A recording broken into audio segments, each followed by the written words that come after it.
Welcome to this deep dive, everyone. I'm your host, and today we are opening a case file that honestly reads less like a police report and more like, well, like a melancholic diary of memories from a distant and totally forgotten era. Hey there, I'm the resident expert for today's deep dive, and I have to say, I am so excited for this one because our mission today isn't just to look at cold, hard facts. We're investigating a ghost story, basically. Right, a ghost story that somehow ended up in a mid-century city morgue. We're looking into the legend of Rudolph Fentz. And to do this, we're pulling from a really fascinating mix of sources. Yeah, we've got an original 1951 science fiction short story. We have some heavy historical folklore analyses, some internet archives on temporal urban legends, and these great cultural essays on why myths like this persist. It's going to be a wild ride. So I want you, the listener, to picture something with me. Picture a suffocatingly hot night in New York City. Like that really oppressive, sticky summer heat. It's exactly. The date is roughly mid-June 1950. The theaters around Times Square are just letting out, so it's about 11:23 p.m. You have these blazing, mechanical neon signs lighting up the sky. The whole sensory experience, the air is thick with the smell of exhaust, maybe some roasting nuts from a street cart. Yeah, and the streets are just an absolute river of heavy steel automobiles. Yellow cabs are honking everywhere. People in those sharp, tailored mid-century suits are pouring onto the sidewalks.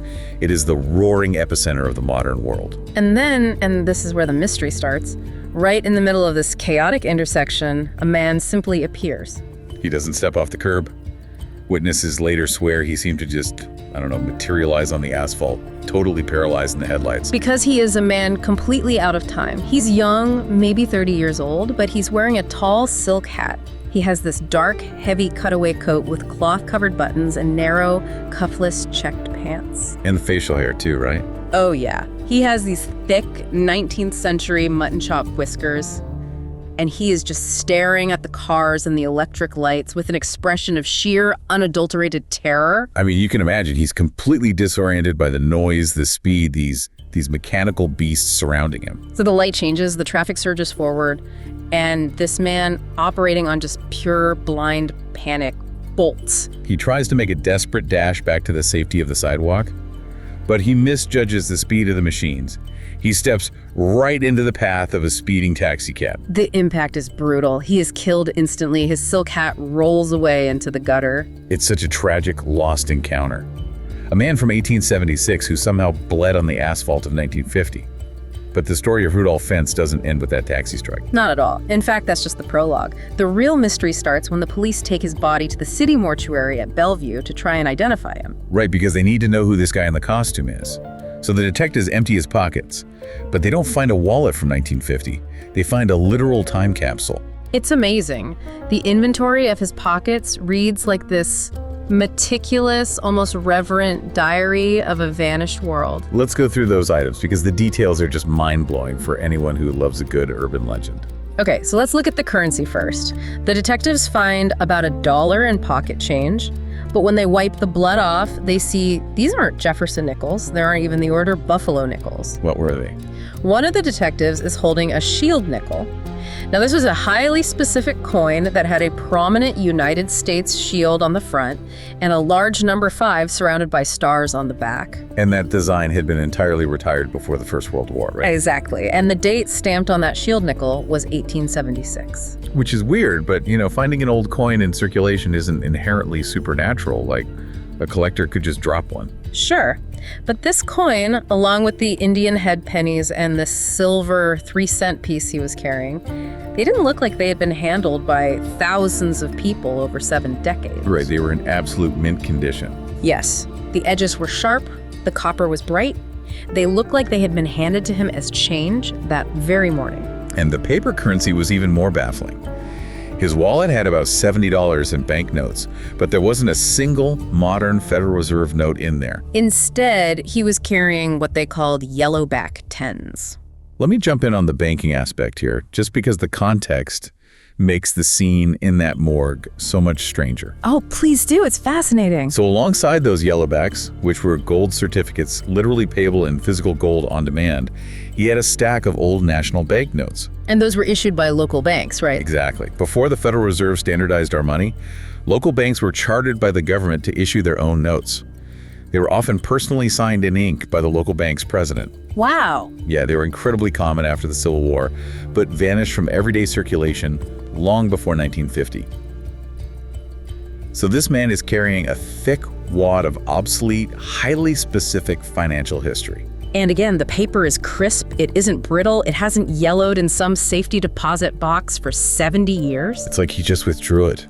And it wasn't just money they found. Right.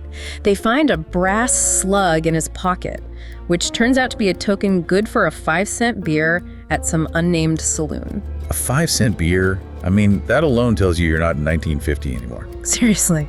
And then they pull out a piece of paper that is basically a livery stable bill. It's a receipt charging him $3 for the feeding and stabling of a horse and the washing of a carriage. And the address on that livery bill is on Lexington Avenue, which in 1950 is a canyon of concrete and skyscrapers and department stores. Yeah, the idea of an active horse washing stable operating there is completely absurd. So they have the money, the receipt. Did they find any ID? They did.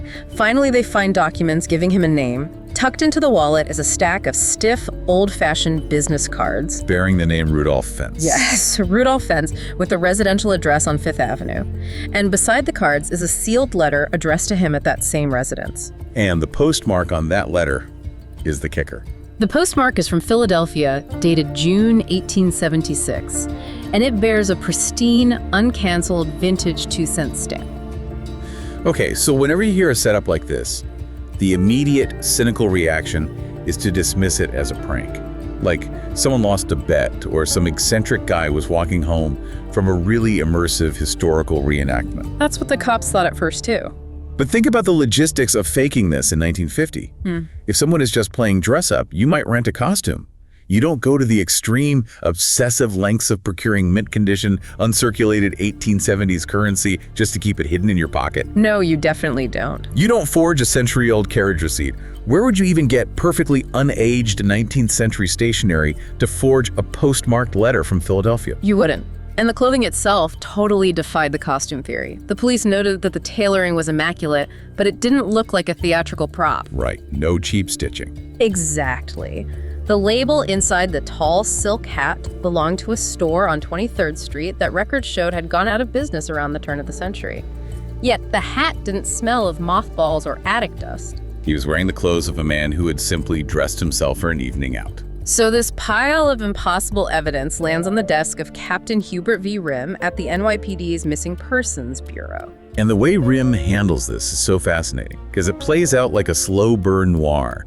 He's this pragmatic beat cop forced to become a historical archivist. Yeah, he starts with the most logical thread, the Fifth Avenue address on the business cards. He heads over there expecting to find an apartment building or a brownstone. Where someone might know the guy. Right, but instead he finds a commercial storefront. It's been a functioning business for years. The current owner has never heard the name Rudolph Fentz. So Rimm asks the neighboring businesses, the mail carriers. Nothing. Complete dead end. So he pivots to the physical items. He checks the tailor's label sewn into the lining of the cutaway coat, which lists an address on Lower Broadway. And he goes downtown. But again, the address exists, but it's a completely different storefront. No one has ever heard of that tailor. At this point, standard police procedure kicks in. Rimm runs the dead man's fingerprints through the state and federal databases in Washington. Which were pretty robust by 1950, right? Oh, definitely. Fingerprinting was well established, used for criminal records, military service, civil jobs. Millions of Americans were in that system. But Rudolph Fentz is not one of them. Nope. No criminal record, no military file. Biometrically, he does not exist. And no one is looking for him either. Rimm scours the current missing persons reports across all 5 boroughs. You'd think if a young man in full Victorian garb wanders off and gets hit by a car, someone is going to call the precinct. But the phones are silent, so Captain Rimm, who operates in a world of rigid bureaucracy and cold facts, realizes the present is failing him. So he decides to look backward. Which means pulling the heavy, bound volumes of old New York City phone directories. Imagine the sheer tedium of that work. I can't even. Today, you and I type a name into a search engine and get a global background check in 3 seconds. Rimm is sitting in a dusty room, flipping through thousands of onion skin pages. Just inhaling decades of dust. But his meticulousness actually pays off. In a directory from 1939, he finally gets a hit. He finds a listing for a Rudolph Fentz Jr. living on East 52nd Street. So Rimm travels to the 52nd Street building. The current tenants don't know the name, but he locates the building's superintendent, an older man who has worked there for years. And the super remembers him. He describes Fentz Jr. as a quiet man in his 60s who worked at a local bank and says he moved out back in 1942. So Rimm follows the thread to the bank. The administration confirms Fentz Jr. worked there for decades before retiring in 1940. It feels like Rimm is finally closing in on a living relative who can identify the body. But then the bank delivers a crushing blow. Rudolph Fentz Jr. had passed away 5 years ago. It's just one dead end after another. But they do give him one final breadcrumb. They do. They tell Rimm that Fentz Jr.'s widow is still alive and living in Florida. So Rimm immediately drafts a letter to her, framing his inquiry carefully, just stating he's trying to trace the family history for an official matter. He mails it down the coast and waits. And the reply he receives contains a revelation that fundamentally shifts the reality of this entire case. The widow writes back explaining that her late husband, Fentz Jr., didn't actually know much about his father, and the reason wasn't some petty family feud, it was a massive tragedy. When Fentz Jr. was just 2 years old, his father, Rudolph Fentz Sr., had vanished. The widow provides the details passed down through the family. The year was 1876. Rudolph Fentz Sr. was 29 years old. Which perfectly matches the estimated age of the man in the morgue. Exactly. One evening, around 10:00 p.m., he told his wife he was going to step out of their Fifth Avenue home for a quick evening stroll and a smoke. He put on his coat, his hat, and he walked out the front door. And he never came back. He never came back. The family searched everywhere. They hired private investigators, placed frantic ads in the newspapers, checked hospitals and morgues, but Rudolph Fentz had simply ceased to exist. He was like the cobblestones of Fifth Avenue had just opened up and swallowed him whole. Armed with this impossibly specific historical date, Captain Rimm takes an afternoon to visit the deepest basement archives of the police department. He requests access to the municipal missing persons ledgers from the year 1876. These fragile, yellowing ledgers, written in that looping 19th century cursive. He scans the entries from that summer, and there it is. The official 1876 missing persons report for a man named Rudolph Fentz. It lists his age as 29. It lists his residential address, which matches the business cards found in the morgue perfectly. And most chillingly, it details the clothing he was wearing on the night he vanished. A dark cutaway coat, narrow checked pants, and he was noted as having prominent mutton chop whiskers. The man lying on the steel table in Bellevue in 1950 is the exact same man who walked out to smoke a cigar in 1876. He hasn't aged a single day. It really is an incredible narrative. It's like finding a perfectly preserved insect trapped in amber. You know, you're looking at this fragile creature from an impossibly distant epoch, suspended perfectly, defying all natural laws of decay. I love that analogy. It's so fitting. But the irony here is what really strikes me about this part of the deep dive. In our modern, highly skeptical world, we try to validate impossible magic through cold, hard bureaucracy. What do you mean? Like, we want a stamped police file or a signed affidavit to prove to us that the rigid boundaries of time can be broken. We rely on the very systems of order to prove that chaos exists. That is so true. And faced with that impossible chaos, Captain Rimm makes a deeply human decision. He knows that if he files a formal report concluding that a time traveler from the Ulysses S. Grant administration was just killed by a taxicab, his career is over. He'd be laughed out of the precinct or locked on a psychiatric ward? Exactly. He is a rational man constrained by a rational age. So he quietly marks the Rudolph Fentz case file as unsolved, slides it into a cabinet, and buries the truth. Which leaves us with this hauntingly perfect mystery. A man steps out of his era, leaves a few impossible coins behind, and vanishes into the paperwork. But we have to zoom out here. Right, because this is where our sources on folklore psychology come in. Yeah, because we have to ask a larger question. Why does this specific story grip us so tightly? What is the psychological engine that drives rational, educated people to desperately seek out and believe in time travelers? To unpack that mechanics of belief, we relied heavily on the work of folklorists like Jan Harold Brunvan. He's essentially the godfather of urban legend scholarship. He spent his whole career analyzing how and why tall tales propagate through modern societies, right? Yeah, he argues that urban legends are far more than just spooky campfire stories. They're vital, pulsating indicators of our collective cultural anxieties. And Brunvan lays out this specific framework. For an urban legend to take root and survive across generations, it needs 3 core elements. First, strong narrative appeal. It just has to be a good story. Second, it needs a foundation in actual belief, like a hook that sounds plausible enough to bypass our initial skepticism. Like mentioning a specific police captain or a specific street address. Exactly. And third, it needs to deliver a meaningful message or a moral that makes cultural sense to the audience hearing it. The Fentz story fulfills all 3 of those flawlessly. But let's focus on the concept of cultural sense.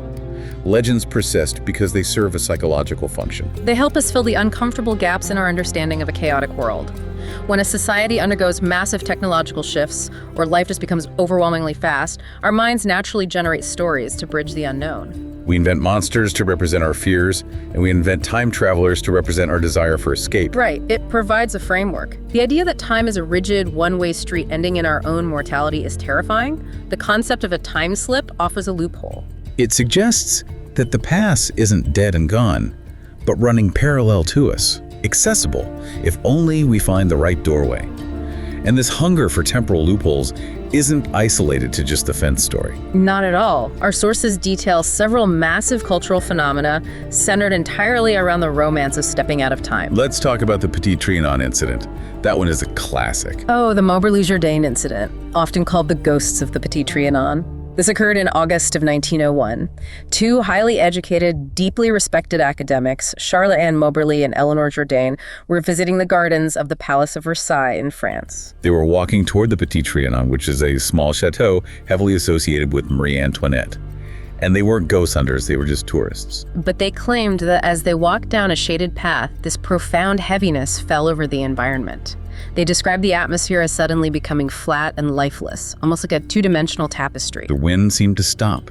The light completely changed. And within this altered landscape, they began encountering people dressed in highly specific 18th century clothing. They saw men in long grayish-green coats and small 3-cornered hats, wielding archaic gardening tools. They encountered courtiers too. Yes. And finally, near the chateau, they saw a woman sitting on the grass sketching. Based on her light summer dress and broad white hat, they later concluded they had locked eyes with Marie Antoinette herself, just prior to the French Revolution. What fascinates me about this isn't the ghosts, but the psychology of the observers. Why would 2 rational academics experience a shared delusion? Psychologists point to a phenomenon called folie à deux, a madness shared by 2. When you place 2 individuals steeped in history into an environment meticulously preserved to look like the past, their brains are already primed for pattern recognition. The oppressive summer heat, the fatigue of travel, and just the immense weight of Versailles history create an atmospheric suggestion.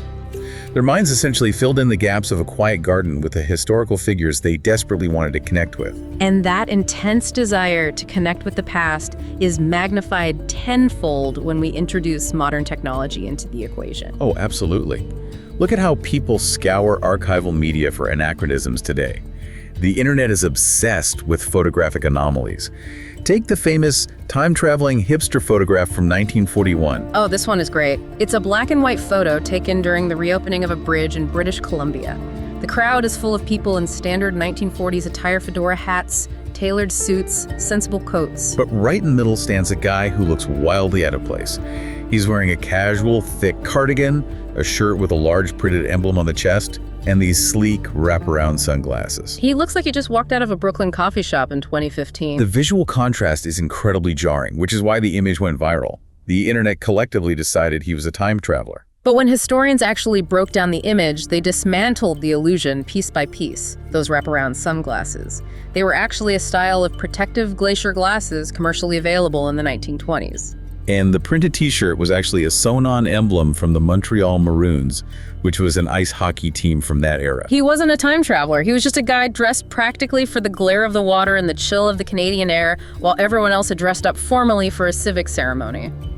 But the truth didn't stop the image from spreading, because the visual narrative of a modern man standing in 1941 was just too intoxicating to let go of. We see the exact same psychological mechanism at work with the Charlie Chaplin cell phone footage. Oh, right. During the DVD release of Chaplin's 1928 film The Circus, bonus footage of the Hollywood premiere was included, and a filmmaker analyzing it spotted a large woman walking in the background of a shot. She is holding this thin, black rectangular object tight to her ear, and she appears to be talking into it while walking alone. The immediate explosive internet consensus was, time traveler on a cell phone. Which is logically hilarious if you think about it. I mean, think about the infrastructure of 1928. Even if a time traveler brought an iPhone back to the premiere of The Circus, there are no cell towers. There are no satellites. There's no grid to route the signal. Who is she talking to? Exactly. Garkovitz quickly identified the object. It wasn't a phone. It was a bulky, rectangular acoustic ear trumpet. Early portable hearing aids required the user to hold them up to the ear and speak into them to test the reverberation. Or she was simply talking to someone out of frame while trying to catch their response. But logic takes a backseat to desire. The desire to see a cell phone in 1928 completely overrides the historical reality of the ear trumpet. We want the timeline to be porous. We saw this with John Titor, too. The user who dominated internet forums in the early 2000s, claiming to be a soldier from 2036, sent back to retrieve a vintage IBM computer to save the future from a civil war. People built entire communities analyzing his posts, desperately hoping he was real. And this collective vulnerability, this willingness to suspend disbelief if the story hits the right cultural nerve, it brings to mind another major historical event detailed in our sources, the 1938 radio broadcast of the War of the Worlds. This is perhaps the ultimate case study in psychological priming. Let's break down the mechanics of that night, because it perfectly mirrors the spread of internet urban legends. It's October 30th, 1938. Orson Welles and his Mercury Theater Company are adapting H.G. Wells' famous novel about a Martian invasion. But Wells makes a brilliant, dangerous, creative decision. He doesn't stage it as a traditional play set in Victorian England. He updates the setting to contemporary New Jersey, and he formats the broadcast to mimic a real evening of radio programming being constantly interrupted by breaking news bulletins. The execution of the format was incredibly sophisticated for its time. A listener tuning in would hear a mundane weather forecast, followed by the pleasant, soothing sounds of an orchestra playing a tango at a hotel. You are lulled into a completely false sense of security. Then, the music abruptly fades. A tense announcer breaks in with a special bulletin. An observatory has spotted unusual incandescent gas explosions on the surface of Mars. Then the broadcast returns to the dance music. The listener thinks, well, okay, weird astronomy news, back to the tango, but the interruptions become more frequent and more frantic. A massive, glowing meteorite has crashed into a farm in Grover's Mill, New Jersey. Wells brings on actors playing real-sounding experts, like a Princeton astronomy professor, to provide dry scientific commentary. Which totally grounds the fantasy in bureaucratic reality, just like the police records in the Fentz story. Exactly. And the pacing accelerates perfectly. The meteorite unscrews. A terrifying tentacled machine emerges. The reporter on the scene gives a breathless, terrified account of a heat ray sweeping across the farm, incinerating the police in the crowd. And then the most chilling audio cue of all the reporter's microphone cuts to dead air. They really leaned into the panic. They had an actor playing the Secretary of the Interior, whose cadence and timbre were a dead ringer for President Franklin D. Roosevelt. They broadcasted desperate orders for the National Guard to mobilize. They reported the complete annihilation of the military and toxic black gas blanketing New York City. Now, the network did issue disclaimers. They announced at the beginning and the 40-minute mark that it was a dramatization. But in the era of dial turning, millions tuned in late and missed the warning. The resulting panic was visceral and widespread. Telephone operators were overwhelmed by frantic callers. Police stations were flooded with men showing up with hunting rifles, demanding to know where the recruiting stations were to fight the aliens. People packed their cars and caused massive traffic jams trying to flee urban centers. Families sat in their parlors with wet towels wrapped around their faces, crying and waiting for the toxic gas to seep under the doors. Why did they panic so completely? Because of the psychological primer of the era. It was late 1938. The world had watched the rise of fascism in Europe. The Munich Agreement had just happened. People were listening to their radios every single night, terrified of hearing the breaking news that global war had finally ignited. Their nervous systems were completely frayed. When the voice on the radio told them disaster had struck, their brains didn't care if it was Martians or foreign bombers. The broadcast simply confirmed the catastrophic anxieties they had been harboring for months. That is the crucial parallel here. Just as the radio audience of 1938 was psychologically primed for sudden apocalyptic destruction, the internet audience of the late 1990s and early 2000s was psychologically primed for escape. As the world became rapidly digitized, as dial-up modems gave way to broadband, and the sheer volume of information became overwhelming, a deep societal nostalgia began to curdle. We wanted an escape hatch from the relentless, deafening march of modern technology. We wanted Rudolph Fentz to be real. A polite man in a silk hat with gold in his pocket represented a quieter, more comprehensible era. We latched onto him just as desperately as the 1938 audience believed in the Martians. And this collective vulnerability is exactly what allows a simple piece of fiction to be magically, irreversibly transformed into a historical fact. Which brings us to the meta-investigation of our deep dive. Having established the crime scene and the psychological motives of the audience, we need to trace the ink. We need to look at the anatomy of this myth and see exactly how it grew. I find this part of the research even more fascinating than the ghost story itself. Discover the truth behind Fentz doesn't ruin the magic at all. It shows us the incredibly complex machinery of how human beings build legends together. Right. So in the early 2000s, the Rudolph Fentz story was ubiquitous on the internet. It was featured on paranormal forums, forwarded in email chains, presented on late-night radio shows as absolute, undeniable proof of a time slip.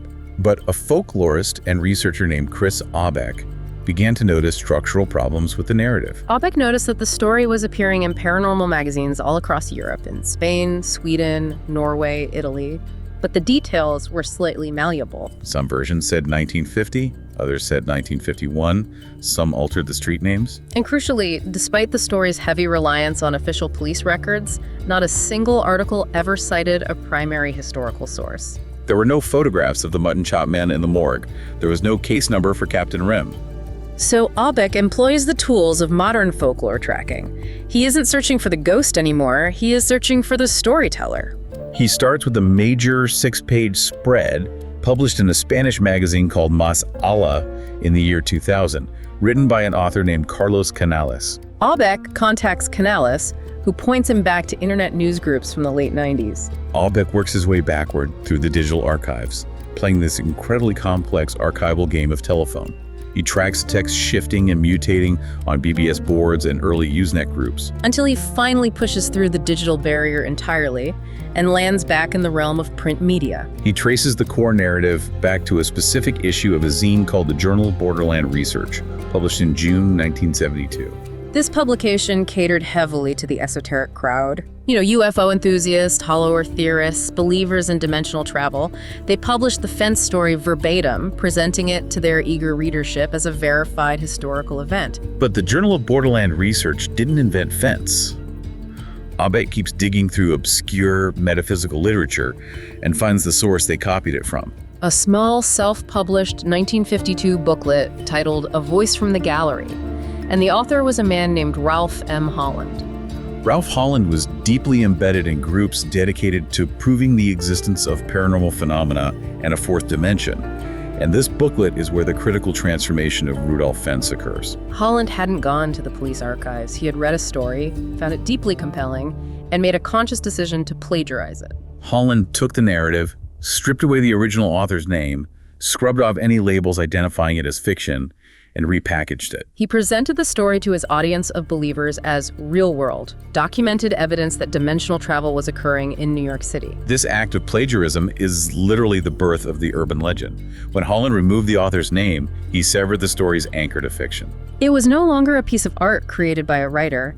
It became a free-floating narrative, a sequence of facts that belonged to anyone who repeated them. It's the death of the author played out literally. The moment you lose attribution, a fabricated character becomes a real-life ghost. Without an author standing there saying, "I made this up," the burden of proof shifts to the audience. And as we've established, the audience's psychological hunger made them fiercely protective of the story's reality. After Aback published his findings detailing Ralph Holland's 1952 booklet, he believed the investigation was closed. He had identified the hoaxer. But the beautiful twist in this research came when a science fiction fan named George Murphy read Aback's work. Murphy reached out and corrected the record. He said, "Ralph Holland didn't invent Rudolph Fentz either. I know exactly where Holland stole it from." And this is where our deep dive pivots away from the sometimes cynical world of hoaxes and internet lies and steps into the realm of truly brilliant literature. George Murphy pointed Aback to the September 15th, 1951 issue of Collier's magazine. There, in the glossy pages of a mid-century magazine, lay the original untampered origin of our ghost. A short story written by the legendary science fiction author Jack Finney. The story was titled simply, "I'm Scared." I want to spend significant time on this because finding Finney at the bottom of this rabbit hole is so satisfying. Finney is a titan of mid-century science fiction. Most people know him for his novel The Body Snatchers, which birthed the classic film Invasion of the Body Snatchers. He was an absolute master at taking the mundane anxieties of American life and stretching them into terrifying, paranoid scenarios. He was particularly obsessed with the concept of time and nostalgia. His most famous novel, Time and Again, deals heavily with romanticizing the New York of the late 19th century. In I'm Scared, Finney flexes this exact muscle, producing one of his finest, most melancholic works. The story of Rudolph Fentz wasn't a hoax. It was a small piece of a much larger, beautifully constructed narrative. Let's delve into the plot of I'm Scared, because the framing is haunting. The narrator isn't Captain Rimm. The narrator is a 66-year-old man living alone in a small, quiet apartment overlooking Fifth Avenue. He is writing a diary, addressing the reader directly. And the tone isn't an exciting adventure. It is a desperate, exhausted warning. He is terrified. He isn't afraid for his own life. He is afraid for the structural integrity of the entire world. The old man outlines a terrifying theory. He believes that tiny, almost imperceptible fractures in time are beginning to happen all over the New York area. The fabric of reality is starting to fray at the edges. He has spent the last 11 months meticulously collecting, vetting, and documenting odd little incidents that defy physics. And Rudolph Fentz, the entire legend that captivated the internet for decades. In Finney's story, the tragic tale of the man from 1876 being hit by a cab is merely case 111 in the old man's diary of anomalies. The old man describes meeting the retired Captain Rimm on a park bench, and Rimm recounts the mystery of the mint-condition coins and the livery bill exactly as we've discussed it today. Finney invented every single detail of that police procedural. But the brilliance of Finney's story lies in the other cases, the old man documents. Finney provides these eerie, deeply domestic anecdotes of time slips. They aren't grand, world-ending events. They are quiet, intimate impossibilities that build a profound atmosphere of a world quietly coming apart. The very first fracture happens to the narrator himself. He describes sitting in his comfortable leather chair in his apartment, listening to the radio. The music program stops abruptly, and he hears the distinctive sound of a live audience applauding. A voice cuts through the static saying, "All right, all right." The narrator recognizes the voice instantly. It's Major Bowes, the famous host of the original Amateur Hour. The broadcast continues. Major Bowes introduces a young girl from Trenton, New Jersey, who proceeds to play La Paloma on the piano. The famous gong sounds, stopping her performance. The audience murmurs in response, and Major Bowes says, all right now. And the radio goes completely dead. A moment later, the radio snaps back to a modern, contemporary Bing Crosby song. It is only later, as the old man is unbuttoning his shirt to go to bed, that the true horror of the incident washes over him. Major Bowes had been dead for half a decade. The Amateur Hour broadcast he just heard hadn't aired in years. For a fraction of a second, the physics of radio waves had broken down, and the old man had listened to an echo bleeding through from the past. The old man is deeply shaken, and he begins to hunt for similar temporal leaks. He travels out to Connecticut to investigate what he labels Case 2. He meets with a pragmatic coal dealer named Louis Trackner. Trackner recounts a baffling incident regarding his home. In July of 1950, Trackner walked out to find a neat, perfect 8-inch wide streak of wet gray paint running straight down the front of his pristine White House. Trackner is furious. He assumes some neighborhood kids are playing a prank. He gets out a ladder, grabs a rag and some turpentine, and spends hours meticulously cleaning the wet gray paint off his white siding until it is spotless again. But the temporal anomaly closes the loop months later. In October, the weather cools, and Trackner decides it is time to repaint his entire house. He chooses a nice gray color. He paints the front of the house and goes to bed. The next morning, he comes out to inspect his work. Running straight down the front of his newly gray house is a neat, perfect 8-inch streak of pristine white siding. Someone had completely stripped his new paint in the exact same spot. The old man connects the terrifying dots of temporal causality. Trackner painted his house gray in the fall, but through a massive fracture in the timeline, a portion of that wet gray paint had appeared on his house the previous summer. When Trackner stood on his ladder in July cleaning the house with turpentine, he was actually removing the paint that he himself wouldn't apply until October. He was scrubbing away his own future. It is a brilliantly constructed, mind-bending loop. Finney uses these small domestic mysteries to escalate the tension. One of the most emotionally resonant anomalies is Case 17. The old man documents the story of Julia Eisenberg, a 31-year-old woman living in a small apartment in Greenwich Village. In October of 1947, Julia is walking down the street when a large, stray, black and white dog runs up to her. It sits at her feet and refuses to leave. When she walks home, the dog follows. It waits outside her brownstone building for 3 solid days, looking up at her window with mournful eyes. Julia is heartbroken, but she knows her apartment is simply too small for a large dog. She finally goes down, shoos him away firmly, and the dog disappears into the city. 2 years pass. In 1949, a friend gives Julia a young puppy. She falls in love with it and raises it in her apartment. The puppy grows into a large, energetic, black and white dog. One night, while she is walking him in her neighborhood, the dog pulls away, wanders a few feet down the street, and simply vanishes. He doesn't run away. He ceases to exist. She lives in a solid wall of brownstones with locked doors. There is nowhere for him to hide. She hunts for him frantically for days, putting up posters, calling shelters, but he is gone forever. And then, while looking out her window at the empty street below, the horrific realization hits her. The markings, the size, the mournful eyes. The dog she had just lost was the exact same dog she had chased away from her stoop 2 years earlier. As Finney writes the dialogue, she tells the narrator, "Whether it makes sense or not, my dog was lost. I chased him away 2 years before he was born." It's devastating. The timeline is twisting back on itself, pulling objects and living creatures through the loops. Finney gives us one more deeply personal fracture with Case 34. An accountant named Paul Kirch takes his family to Central Park for a weekend outing. He sets his camera on a tripod with a timer, runs around to the front, and poses, holding the hands of his wife and his young son. The trees behind them are completely bare in the stark winter weather. When Kirch gets the film developed, he looks at the final negative and experiences a profound existential shock. The man in the photograph is undeniably him, but he is wearing a different suit, one he does not currently own. The boy holding his hand is his son, but the boy is clearly 3 inches taller and several years older. And the woman standing beside him, holding his other hand, it isn't his wife.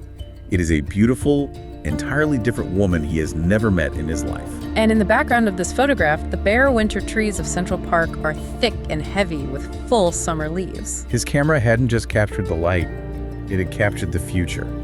It had snapped a picture of his family years down the timeline, revealing a future marriage and a future life he had no knowledge of. These vignettes are incredibly powerful because they deal with the fragile nature of our personal realities. A house, a pet, a marriage. Jack Finney uses these intimate tragedies to meticulously build up to the climax of the story, where the old man finally diagnoses the sickness infecting the world. This brings us to the central, profound thesis of I'm scared. The old man explains why the clock of time is breaking. He has spent years observing society, and he has noticed a massive, growing rebellion against the present day. He sees a pervasive, inescapable longing for the past. He hears people constantly saying they wish they lived at the turn of the century, or pining for the simplicity of the good old days. Let me paraphrase Finney's words here because they hit incredibly hard. The narrator states, "For the first time in man's history, man is desperate to escape the present." He points to the newsstands, which are jammed with what he calls escape literature. Magazines filled with fantasies of traveling to other eras or rocketing off to other planets.